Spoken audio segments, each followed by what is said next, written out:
ครีมก็ฝากถึงคำโพดเนาะรถไถซิ่งเจอได้เด้อวันที่20เด้อคำโพดเด้อนี่กำลังเตรียมตัวออกไปหาคำโพดรถไถซิ่งอยู่เนาะพี่น้องเนาะนี่กำลังเกี่ยวข้าวเกี่ยวน้ำอยู่เราเตรียมตัวรถไปสูบรถเนาะไปสูบรถก็ถอยรถนี่มือกองก็โอ้อุบาทได้มือกองเป็นมือกองก็สั่นๆอยู่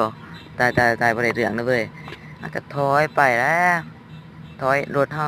มันสิมาเบิ่งท่อรถเฮาอีกล่ะบางทีก็มาเบิ่งเกี่ยวเขา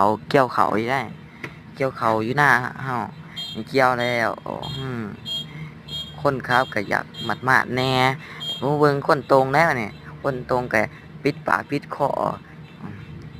รถไถซิ่งฝากไว้คำโพดรถไถซิ่ง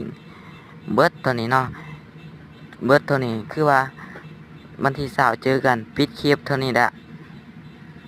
จบ